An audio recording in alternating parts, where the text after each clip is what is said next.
Look like Team USA is forcing Caitlin Clark to change her infamous 22 number to a new one. On a cold morning in late November, USA Basketball dropped a graphic that was supposed to be a celebration. It was the roster for the December training camp, the official kickoff for the next Olympic cycle. The faces were familiar. You had the legends, you had the young guns. But if you looked closely, past the names and the accolades, one tiny detail stuck out like a sore thumb. A detail that instantly set social media on fire and launched 1,000 conspiracy theories before the ink was even dry. Caitlin Clark, number 17. Pause for a second, let that sink in. Caitlin Clark, the woman whose entire brand, whose entire global identity is built around the number 22, was suddenly wearing 17. To the casual observer, this is nothing, it's laundry. It's a piece of fabric with a number printed on it. But you and I both know that in the world of high-stakes sports marketing and in the shark tank that is the WNBA, nothing is ever just a piece of fabric. This was a signal, this was a message, and depending on who you listen to, it was either a standard bureaucratic procedure or a calculated slap in the face designed to humble the biggest star on the planet.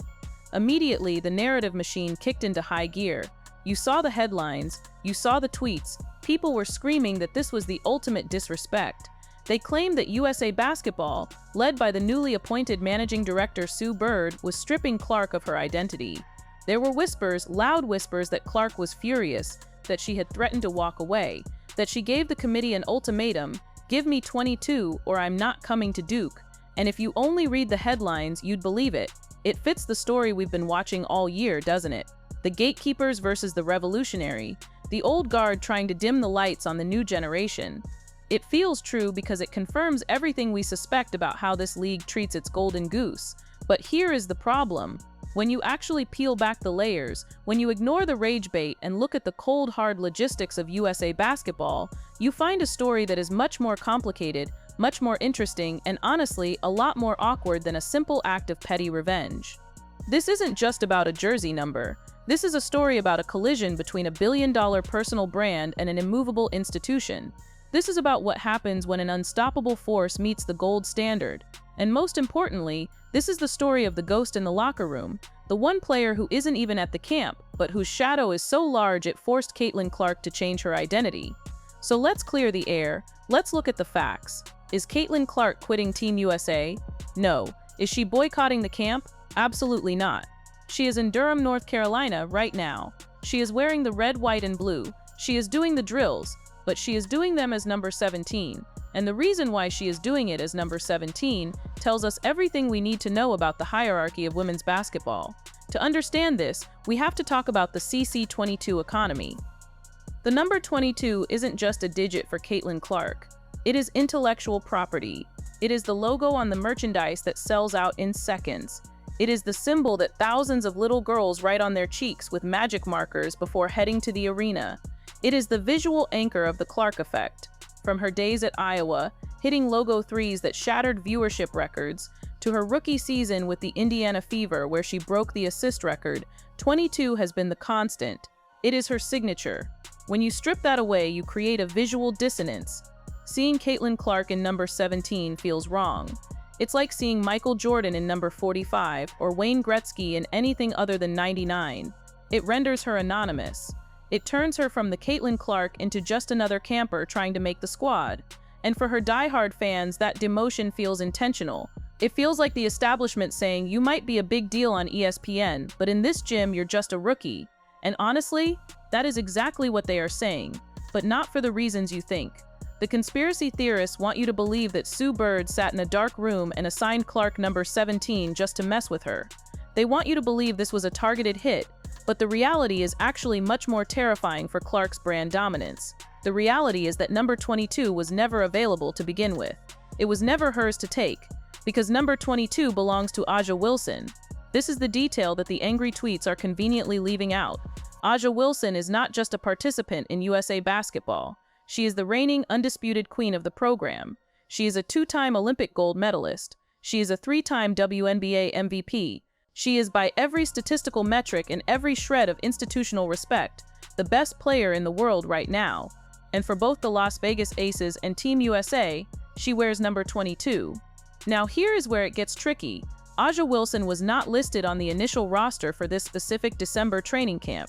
She is likely resting after a deep playoff run and another MVP season. And this is where the confusion started. Fans looked at the roster, saw that Wilson wasn't there, and screamed, "The number is empty. Why can't Caitlin have it?" But that's not how USA Basketball works. That's not how the program works. In the hierarchy of the gold standard, you don't give away a legend's number just because she took the weekend off. That number is protected. It is reserved. Giving Caitlin Clark number 22 would be the equivalent of the Lakers giving a rookie LeBron James's number just because LeBron was out with an injury. It would be a breach of locker room etiquette so severe it would tear the team apart. This creates a fascinating silent power struggle. You have Caitlin Clark, who has arguably more market power and fan influence than any female athlete in history, and you have A'ja Wilson, who has the gold medals, the tenure, and the respect of the locker room. Two titans, one number. In the WNBA, this isn't an issue. They play on different teams. Clark can be 22 in Indiana, and Wilson can be 22 in Vegas. Everyone is happy. But the Olympics? The World Cup? That is a shared space. There can only be one 22. And USA Basketball, an organization that prides itself on seniority and earning your stripes, has made its choice. The veteran keeps the number.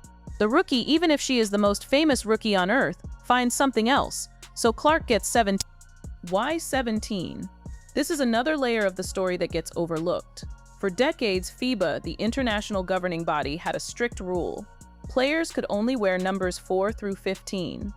This was to help referees signal fouls and points without getting confused. If a ref held up 2 fingers, it meant 2 points, not player number 2. If they held up 3 fingers, it meant a 3-pointer, not player number 3. Because of this, American legends like Michael Jordan and Kobe Bryant had to change their numbers when they played for Team USA. Jordan wore 9, Kobe wore 10, LeBron wore 6. It was a rite of passage. You leave your commercial identity at the door and you put on the uniform of the nation. But in 2014, FIBA relaxed those rules. They opened it up.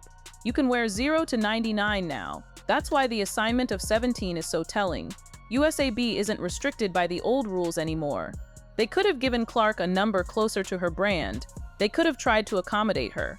But the fact that she landed on 17, a number that feels random, almost administrative, suggests that this was a bureaucratic assignment, not a creative one. It implies she took what was left after the seniors had their pick. And this brings us to Sue Bird. If you search Sue Bird on social media right now, you will see a lot of vitriol.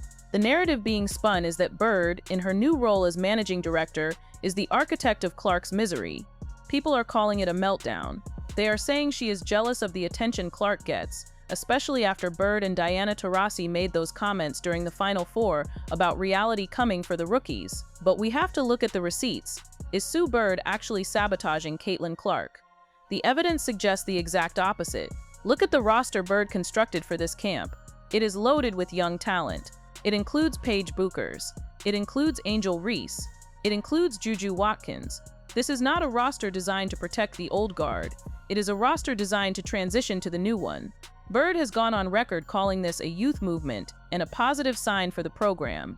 And here is the biggest piece of evidence that destroys the sabotage theory: Stephanie White. Stephanie White is the new head coach of the Indiana Fever. She is Caitlin Clark's boss in the WNBA.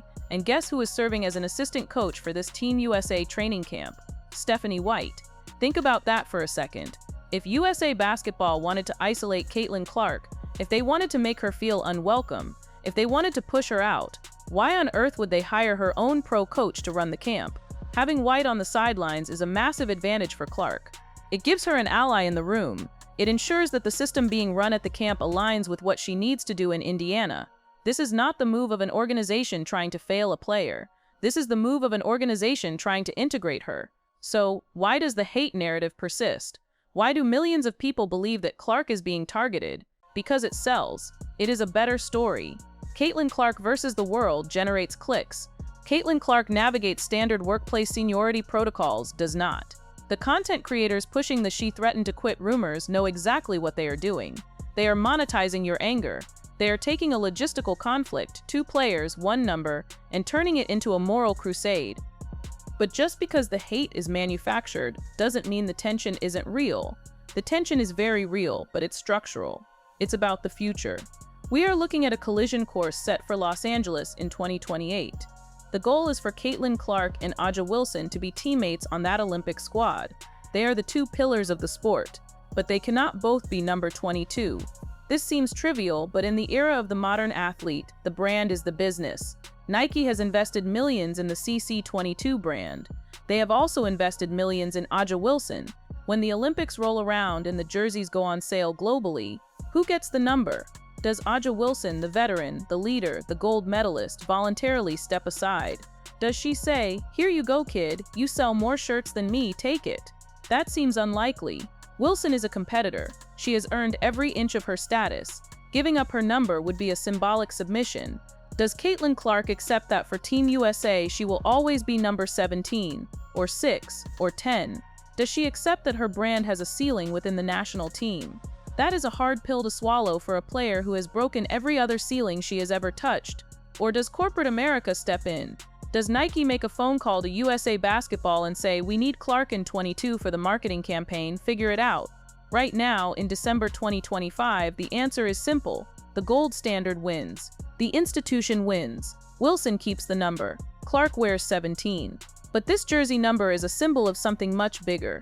It is a visual representation of the awkward, friction-filled transition the WNBA is going through. For a decade, this league belonged to Aja Wilson, Breanna Stewart, and the core of Team USA. They built the culture. They won the medals. Now, a new wave is crashing against that rock. A wave that brings millions of fans, millions of dollars, and a completely different set of expectations. The fans want the team to revolve around Clark. The institution revolves around Wilson.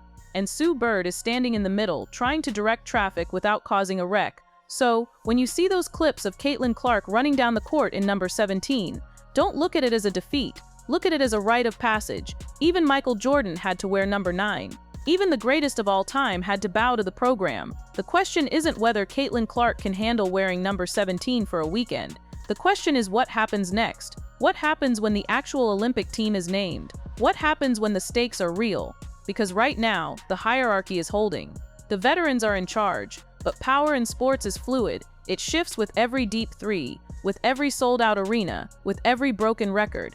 Aja Wilson has the number today because she has the gold. But Caitlin Clark has the eyes of the world, and in the long run, the eyes of the world usually get what they want.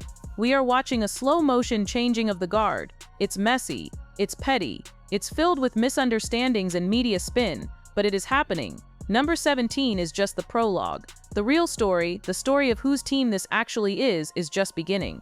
And you better believe that by the time we get to Los Angeles in 2028, we're going to have an answer. Whether it's displayed on the front of a jersey or the stat sheet of a gold medal game, the hierarchy will sort itself out.